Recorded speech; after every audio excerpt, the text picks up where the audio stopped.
मुख्यमंत्र्यांचा होता। तारीख पे तारीख पाण्याची दिलेली आहे। साधं पाईपलाईनचं जोडायची तर याला येऊन नारळ फोडतात आणि काल गुपचूप पंप हाऊसचं केलं। मी माहिती घेतली, काहीही झालेलं नाही, काहीही झालेलं नाही। मागच्या वर्षभरात 5दा तारखा देवेंद्रजींना दिलेल्या आहे। मागच्या वर्षभरात या शहराला 365 दिवसापैकी 44 दिवस पाणी मिळालेलं आहे। त्यामुळे पाणी देण्याचं खोटं आश्वासन हे देत आहेत, हे काम पूर्ण करू शकलेले नाही। त्यामुळे या टॉक शोमध्ये जे बोलले ते सगळा फेक शो होता।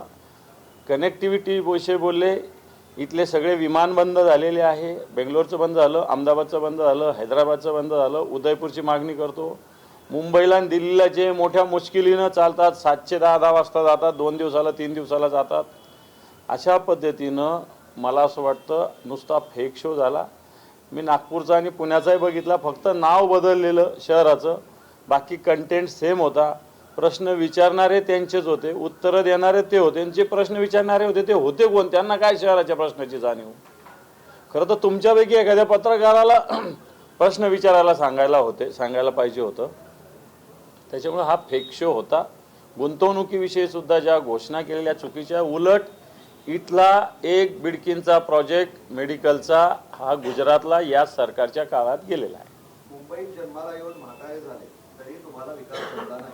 मुख्यमंत्री देवेंद्र फडणवीस यांचा ठाकरे बंधूंना टोला, शिंदे आणि मीच मुंबईचा विकास केल्याचा दावा। आत्ताच्या घडीला मुंबईमध्ये 3 लाख कोटी रुपये मुंबईच्या महापालिकेचं देणं आहे, ज्या मुंबईचं बजेट 60-70 हजार कोटीचं आहे।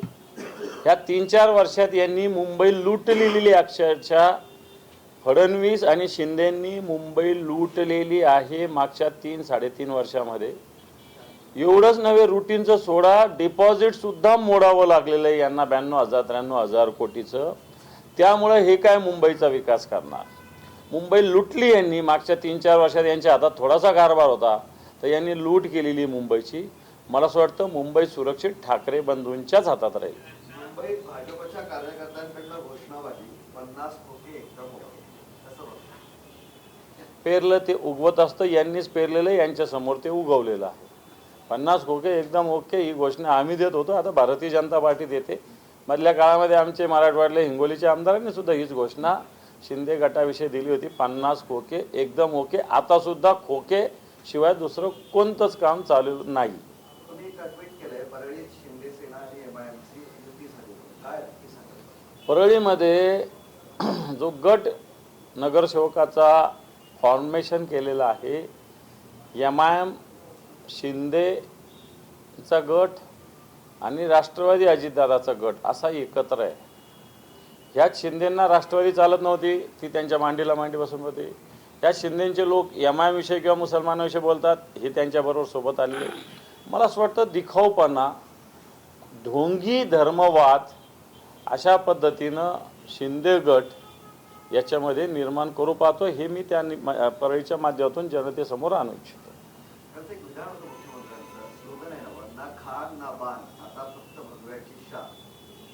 बाण त्यांनी झुगारला आणि त्यावर शिंदे सेनेचं म्हणणं आहे हे पहा, भगव्याची शान तर राहिलीच पाहिजे, याच्याविषयी काही मनात प्रश्न असायचा कारण नाही।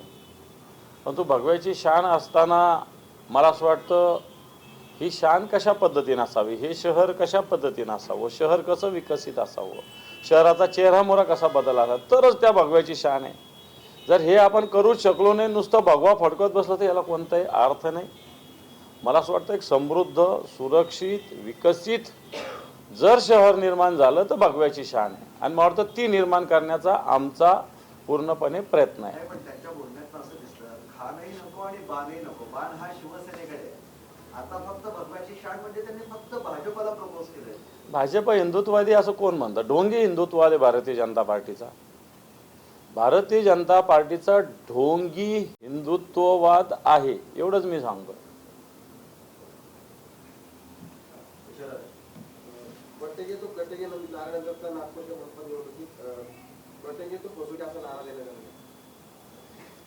मला असं वाटतं विकासावर बोललं पाहिजे। या सगळ्या घोषणेला कोणताही अर्थ नाही। कोणी असो, आम्ही असो नाही तर समोरचे असो, यांनी विकासावरच बोललं पाहिजे।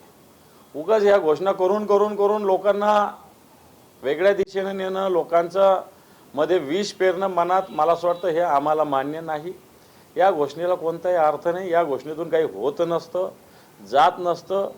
निवडणुकांसाठी घोषणा येत असते. मला असं वाटतं सगळ्यांनी एकत्रित राहून विकास कशा पद्धतीनं करावा याच्यावरच बोललं पाहिजे.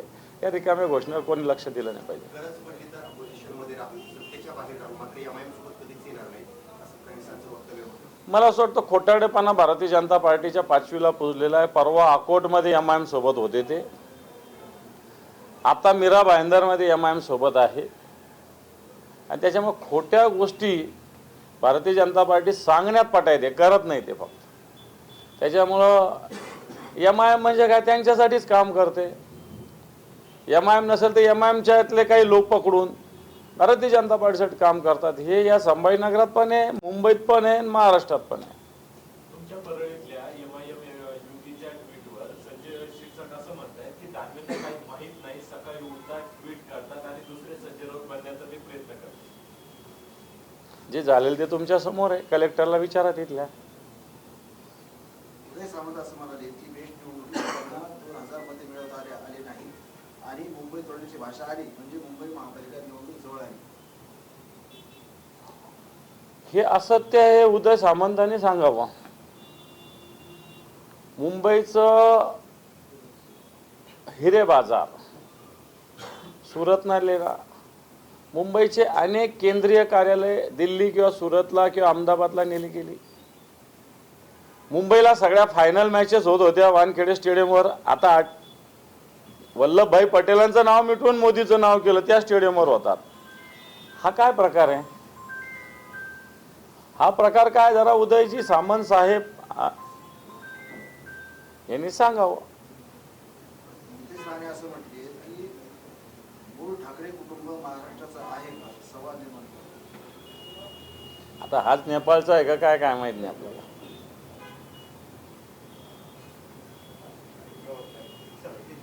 रावसाहेब दानवेंचे वक्तव्य आहे, मी 2 आमदारांचा बाप. बरोबर आहे. आहे ना, त्याला काय. पण विकासाच्या बाबतीत म्हणा किंवा भाजपला म्हणजे तुम्ही आम्हाला निवडून द्या, कारण मी 2 आमदारांचा बाप आहे असं ते बोलतो. तर दोन्ही भाजपचे कुठे आमदार? बाप जरी ते असले, त्यांचे दोन्ही पोरं जरी आमदार असले तरी कुठं दोन्ही पोरं थोडी भाजपचे आमदार आहेत. त्यांनी या विधानातून मतदारांना असं आश्वासित केलं की कल्याण काळेंनी गेल्या काही दिवसांत वर्षांमध्ये काहीही केलं नाही, विकास मीच करू शकतो आणि जरी मी कोणी नसेल तरी आता 2 आमदारांचा बाप आहे, विकास मीच करू शकतो असं तो दावा. हे पहा, रावसाहेब दानवेंनी काही काम केलं नाही म्हणूनच कल्याण काय निवडून आले. रावसाहेब दानवेंना चकवा म्हटलं जातं जालनामध्ये. चकवा चकवा असं की सांगायचं इथं, करायचं इथं, करायचं इथं, दाखवायचं तिथं, दाखवायचं तिथं, असायचं इथं. रावसाहेब दानवेंना चकवा म्हटलं जातं. रावसाहेब दानवेंकडून मतदारसंघाचा विकास झाला नाही म्हणूनच कल्याण काय निवडून आलेले. 2 मुलाचा बाप असणं हे काही विकास करण्याची पावती असू शकत नाही. आणि 2 मुलं कुठं भाजपचेच आहे. एक मुलं वेगळ्या पक्षाचं आहे, एक मूल वेगळ्या पक्षाचं आहे. लोकसभा निवडणुकीत उद्धव ठाकरेंच्या उमेदवारांनी युवा गुलाल उधळला तर काही विसरली नाही. उद्धव ठाकरेंना मत म्हणजे जिहादांना मत असं नितेश राणे म्हणाले. ते पहा, विकासावर बोला एवढंच माझं म्हणणं आहे.